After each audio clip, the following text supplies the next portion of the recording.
My sister sabotaged my engagement dinner. I sabotaged her wedding.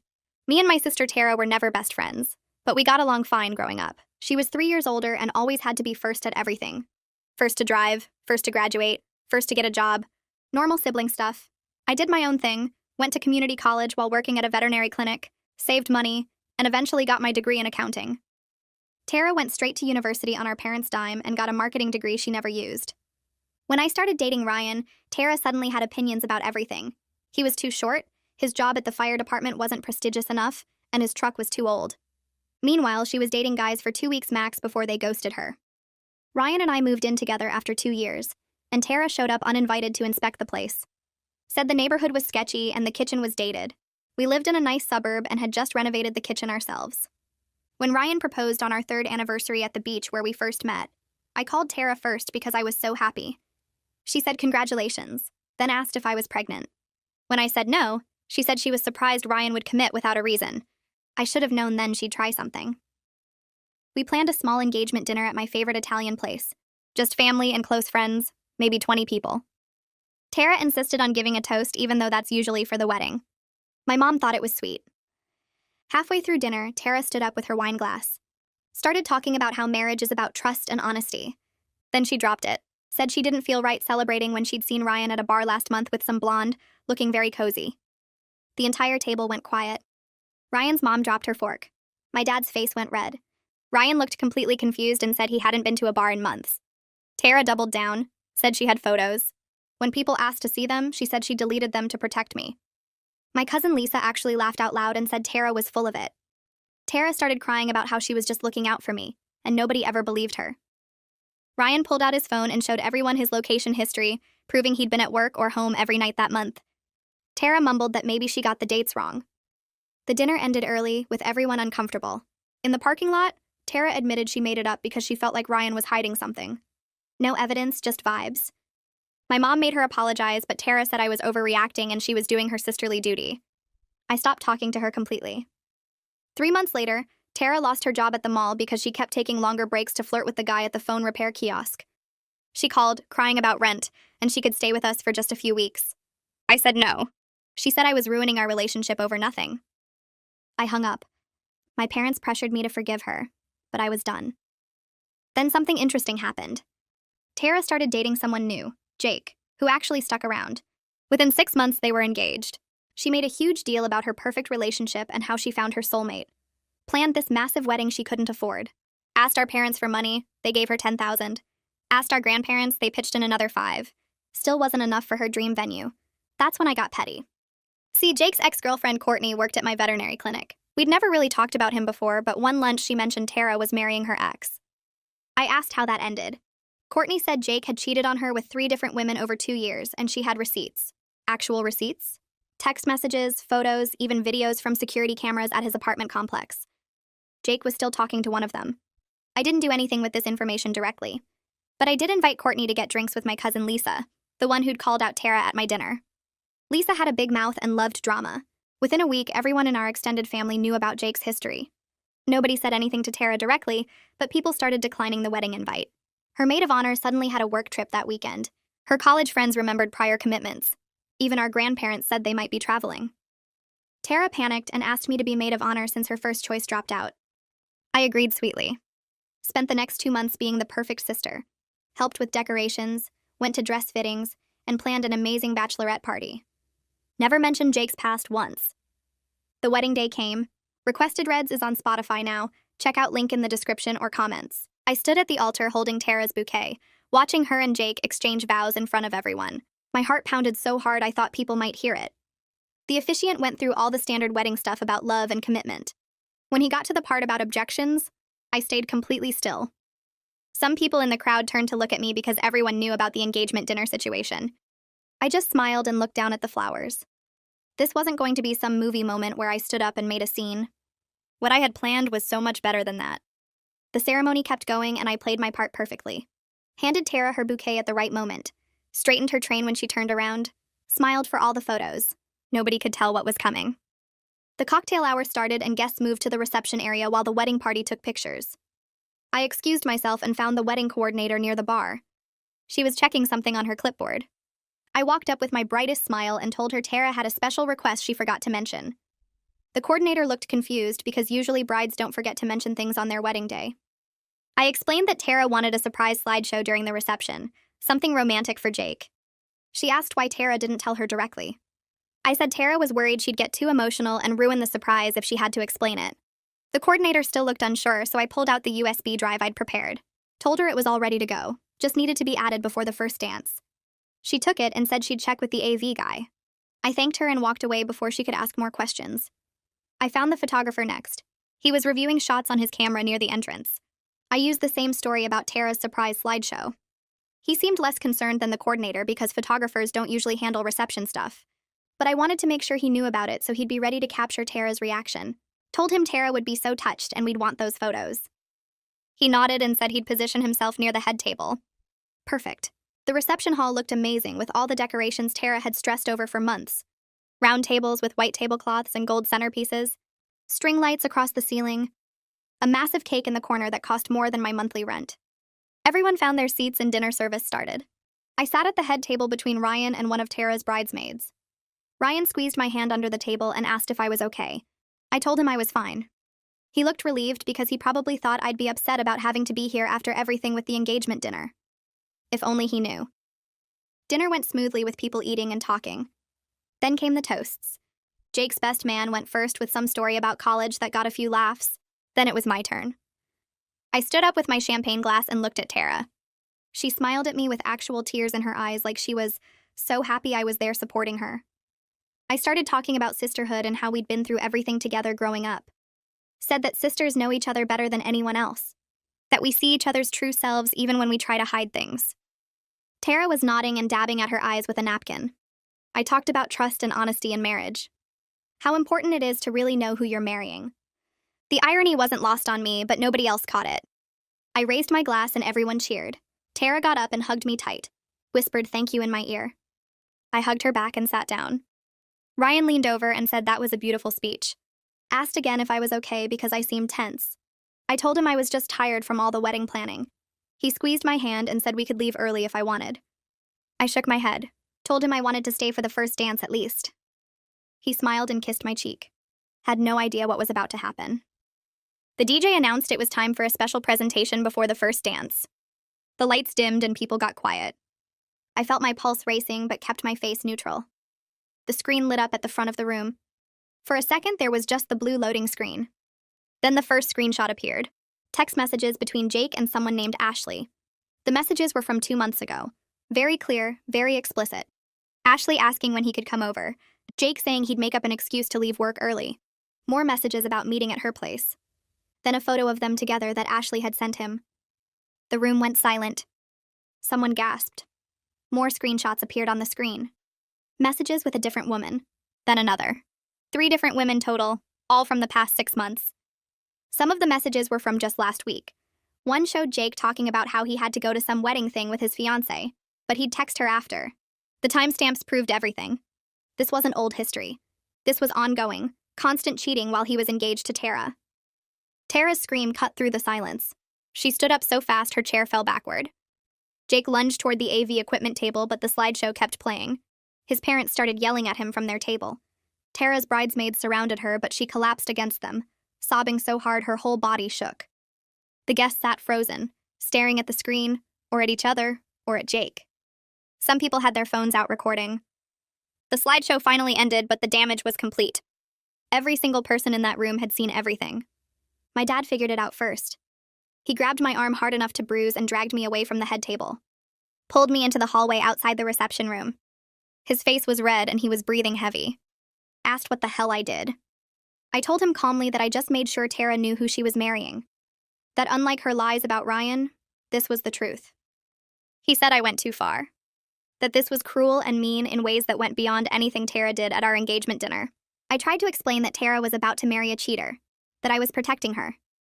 He said I could have told her privately, could have shown her the evidence before the wedding. Instead, I chose to humiliate her in front of everyone she knew on what was supposed to be the happiest day of her life. Ryan found us in the hallway. He pulled me outside to the parking lot. His hands were shaking and his voice had this anger in it I'd never heard before. Asked what the hell I was thinking. I explained about Courtney and the evidence and how Jake was a serial cheater. Said I was protecting Tara in a way. Ryan stared at me like he didn't recognize me.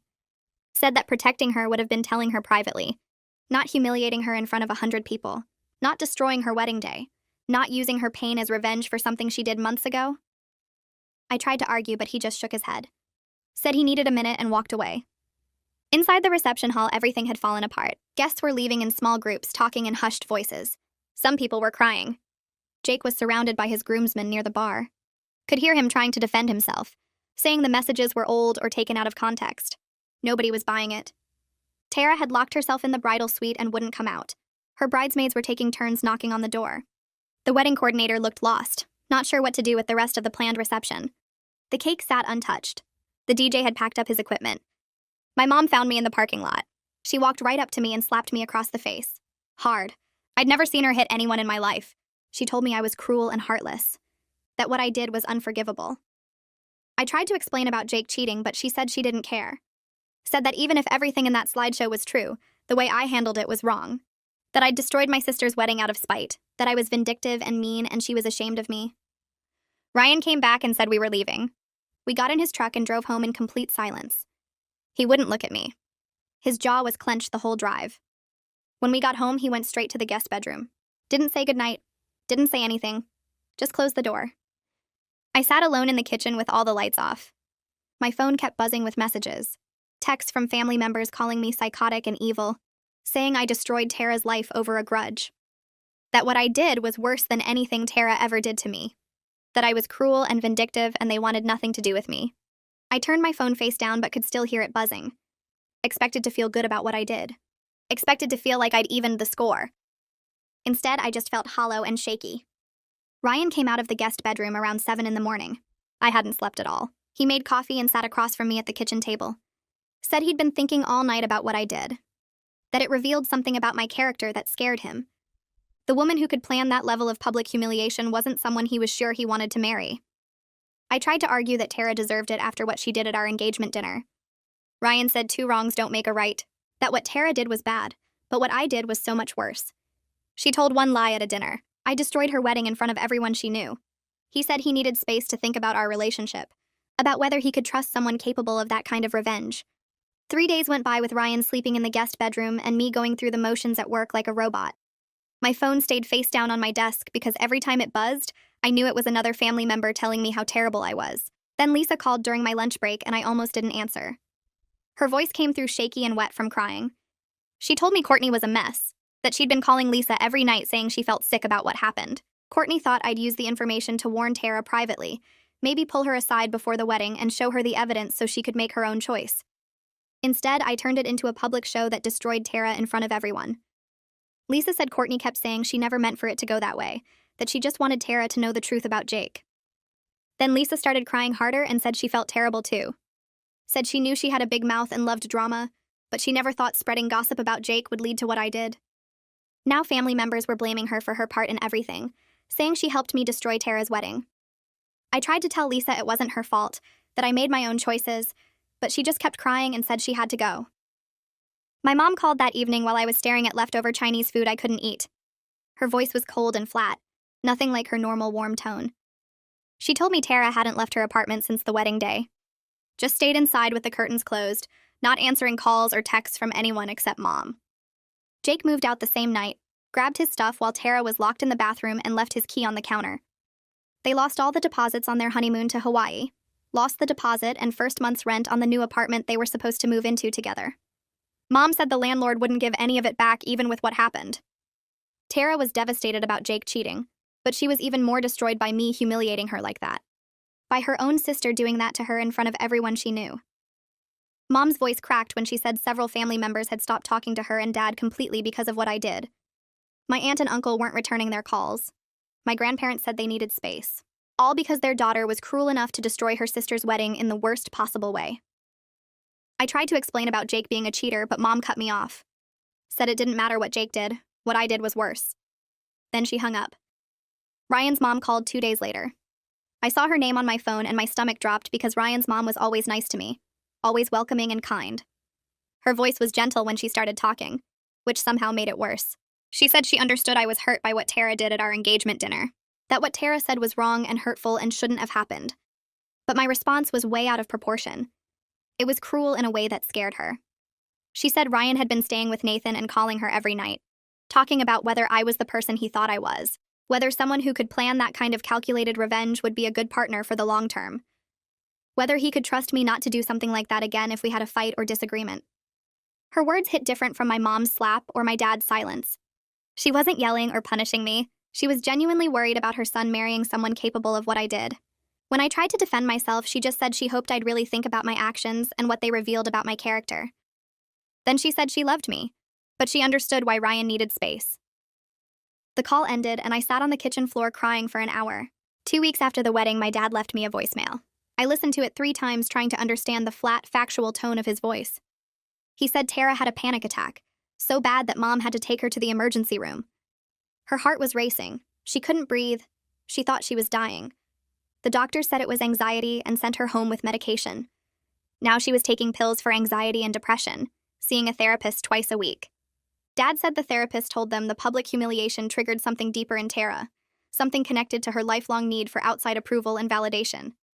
The way I exposed her and Jake's relationship in front of everyone hit her in a place that was already damaged. I didn't just ruin her wedding, I actually hurt her mental health in ways that would take months or maybe years to fix. Dad's voice stayed cold and factual through the whole message. No emotion, no anger, just information delivered like a weather report. That somehow felt worse than if he'd yelled. The voicemail ended with him saying he had to go, and the beep echoed in my ear. Ryan came home on a Tuesday afternoon when I was supposed to be at work. I'd called in sick because I couldn't stop crying, and my manager told me to take a few days. I heard his truck in the driveway and thought maybe he was coming back, that we'd talk and figure things out. Instead, he walked in with an empty duffel bag and headed straight for our bedroom, started pulling clothes from his drawers and packing them carefully. I followed him, asking what he was doing, even though I knew. He said he was staying with Nathan for a while, that he needed to figure some things out. Needed to decide if he could marry someone who did what I did. He kept folding shirts and rolling socks while he talked. Said he kept thinking about our future kids, about whether I'd use the same tactics in other fights, whether I'd teach our children that revenge was okay when someone hurt you, whether he could trust me not to turn that calculating cruelty on him someday, if things got bad between us. I started begging him to stay, to sit down and talk it through. Reached for his arm, but he pulled away. He said he couldn't even look at me right now without feeling disappointed. The word disappointed hit harder than if he'd said he was angry or hurt.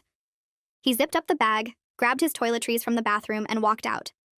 His truck started up and pulled away, and I stood in our bedroom surrounded by his half-empty drawers. I started calling family members, trying to explain my side.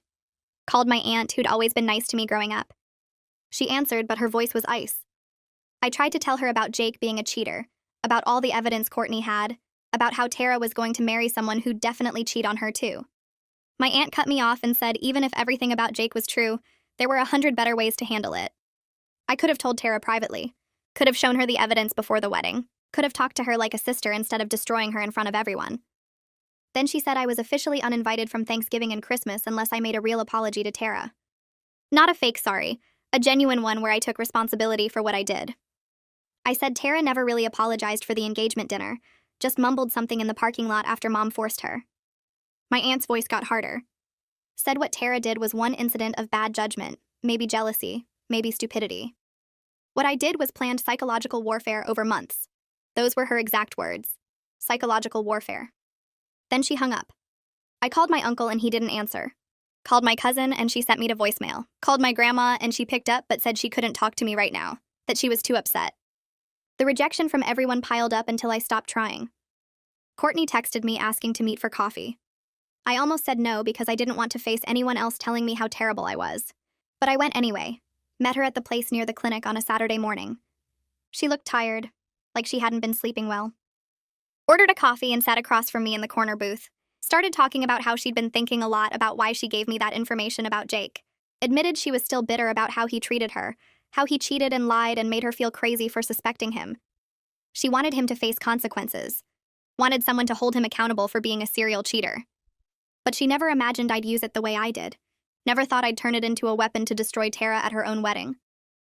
Courtney said she'd been in therapy for a year dealing with trust issues from Jake, and her therapist helped her realize something. Using someone else's pain for revenge doesn't actually heal anything. It just creates more pain and turns you into someone you don't recognize. She looked at me when she said that last part. Not mean or judging, just sad. She said she felt responsible for giving me the ammunition even though she didn't pull the trigger. We sat there for a while not talking, just drinking coffee and watching people walk by outside. When we left, she hugged me and said she hoped I'd figure things out. I went home and couldn't stop thinking about what she said. I forced myself to really think about what I did and why. Sat down at the kitchen table with a notebook and wrote it all out. The engagement dinner, the humiliation, the anger I felt when Tara lied about Ryan, how I wanted her to hurt the way she hurt me. But when I looked at what actually happened, humiliating Tara didn't make me feel better. It didn't fix the engagement dinner or erase what she did.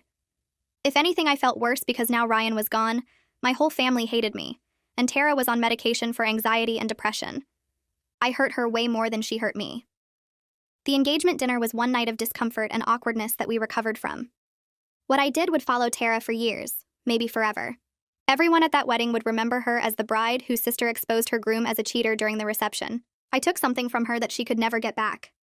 I sat there writing and crying, finally understanding that I'd become worse than the person I was mad at. Spent the next few days writing a letter to Tara. Threw away 6 drafts before I got it right.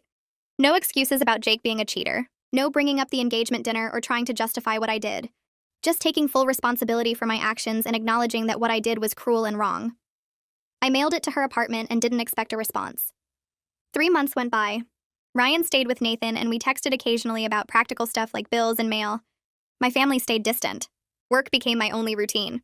Then Tara texted me saying she'd read my letter and asking if I wanted to meet. We picked a coffee shop halfway between our places, neutral ground where neither of us had memories. I got there early and watched her walk in. She looked different. Thinner, tired, but also somehow more solid than before. We sat down and for a minute neither of us said anything.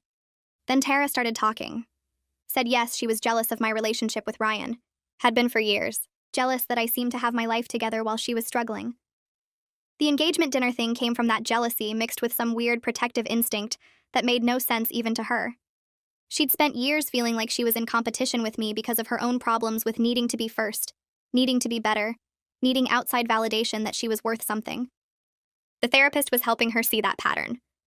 I told her I let my anger turn me into someone worse than the person I was mad at. That I was genuinely sorry for the public humiliation and the panic attacks and the medication and everything that came after. We talked for 2 hours. Really talked. Not just surface stuff. It wasn't comfortable and we both cried. But it was honest in a way we'd never been with each other. When we left, we didn't hug or make plans to hang out, just acknowledged that we'd both screwed up in different ways and we'd both have to live with that. I showed Ryan the letter I wrote to Tara. Sent him a photo of it along with a long text explaining that I'd started seeing a therapist to figure out why I thought revenge was acceptable. Why I let anger override everything else. Asked if he'd be willing to try couples counseling. He didn't respond for 3 days. Then he texted saying, okay, he'd try counseling, but he wasn't making any promises. We found a counselor who specialized in relationship issues and started going once a week. The sessions were brutal. Ryan made me confront how my actions revealed a capacity for cruelty that genuinely scared him. The counselor asked hard questions about my anger, my sense of justice, my willingness to hurt someone who hurt me. Made me look at patterns in my life where I'd held grudges or cut people off completely instead of working through conflict. Ryan talked about trust and whether he could build a life with someone who might turn that calculating revenge on him someday. I had to sit there and listen and accept that I'd damaged something that might never fully heal. Over the next few months, I worked to prove through my actual behavior that I could handle conflict differently. That I could choose talking things through over getting even. That I could be someone worthy of trust again. It was slow and hard, and some days Ryan looked at me like he was still deciding if he wanted to stay. But we kept showing up to counseling and kept trying. Thanksgiving at my parents' house felt like walking through a minefield where everyone knew the mines were there, but pretended they didn't exist. My aunt who'd uninvited me from Christmas showed up but sat at the far end of the table and didn't look at me once during the meal. My uncle made small talk about the weather and football scores, but avoided anything that might lead to real conversation. My mom set the table with careful precision, making sure I sat between Ryan and my dad, probably to prevent any awkward seating arrangements. She spoke to me in this polite, distant voice she'd use with a stranger, asking if I wanted more stuffing or another roll. My dad tried harder, asking about work and how the apartment was, but even his questions felt rehearsed, like he'd practiced what safe topics he could bring up. Tara wasn't there. My mom mentioned she was spending the holiday with friends, and nobody asked any follow-up questions. The empty chair where she usually sat seemed louder than any conversation happening at the table. My cousin who'd helped me spread the gossip about Jake showed up late and left early, barely making eye contact. Half the usual crowd was missing, and the people who did come spent most of dinner looking uncomfortable. Dessert happened fast, with people making excuses about early mornings or long drives home. Ryan and I left before anyone could suggest watching football or playing cards like we used to. In the car, he asked if I was okay, and I told him I was fine, which we both knew was a lie. The truth was I'd expected some people to stay mad, but seeing it play out, watching my own family treat me like a polite stranger, made it real in a way I hadn't been ready for. Christmas was worse because my mom called 2 weeks before, and very carefully suggested that maybe Ryan and I could come by on Christmas Eve instead of Christmas Day, since Tara would be there on the actual holiday. She phrased it like she was offering me a choice, but we both knew what she was really saying. I told her Christmas Eve was fine. Ryan squeezed my hand after I hung up and said at least we'd have Christmas morning to ourselves. We showed up on Christmas Eve with presents and homemade cookies I'd stress-baked the night before. My parents' house was decorated the same way it had been every year, but everything felt off. My dad hugged me at the door and held on a little too long, like he was trying to make up for something. We sat in the living room opening presents, and my mom gave me a scarf she'd knitted and a gift card to the bookstore I liked. Safe, thoughtful gifts that didn't require much conversation. I gave them a framed photo of me and Ryan from a hiking trip we'd taken in the fall, and my mom put it on the side table instead of with the other family photos on the mantel. We stayed for exactly 2 hours, then made excuses about needing to get home to feed the cat. My mom walked us to the door and hugged me, and for a second she held on tight and I thought she might say something real. But she just pulled back and told me to drive safe. On the drive home, I cried for the first time since the wedding. Not because anyone had been cruel, but because being treated with careful politeness by my own mother hurt worse than I'd expected. Ryan moved back in after New Year's, but things weren't the same between us. He kept his stuff partially packed in boxes in the guest room closet, like he wasn't fully committed to staying. We went to counseling every week, and slowly, he started unpacking one box at a time. But there were moments when I'd catch him watching me with this look that wasn't quite trust, like he was waiting to see if I'd do something vindictive again. We had a fight in March when I got mad at a coworker for taking credit for my project presentation, and I vented to Ryan about wanting to forward the email chain to our boss to prove it was my work. He got quiet and asked if I was planning to humiliate her publicly or if I could just talk to her directly. The question landed like a punch because I heard what he was really asking. I ended up talking to the coworker in private, and we sorted it out, and Ryan relaxed a little after that. But I knew he was watching, waiting to see who I was when I got angry. The wedding had shown him something about me that scared him, and now I had to prove through 1,000 small choices that I could handle conflict without turning cruel. I saw Tara at a family barbecue in June, 6 months after the wedding. My mom had warned me she'd be there and asked if I could handle it. I said yes. Tara showed up with a guy I didn't recognize, someone new she was dating. He looked normal, friendly, nothing like Jake. She saw me across the yard and we both froze for a second. Then she walked over. We stood there awkwardly until she said hi and asked how I was. I said I was good, asked how she was. She said she was doing better, that therapy was helping. We talked for maybe 5 minutes about surface stuff. Her new job at a marketing firm, my promotion at the clinic. Nothing deep. Nothing about the wedding or the engagement dinner or the years of competition and cutting remarks. Just two people who used to be sisters having the kind of conversation you'd have with someone you barely know. Her new boyfriend came over and she introduced us, and he seemed nice. Genuinely nice in a way that made me hope she'd found someone decent. When they left, she said it was good to see me, and I said the same, and we both meant it in the most minimal way possible. Ryan asked later if I was okay, and I told him the truth, that it was weird but manageable, that Tara and I would probably never be close, but at least we could be in the same space without everything exploding. He nodded and said, that was probably the best outcome I could hope for given everything that happened. I knew he was right. Some things you break so badly they can't be fixed, just carefully managed.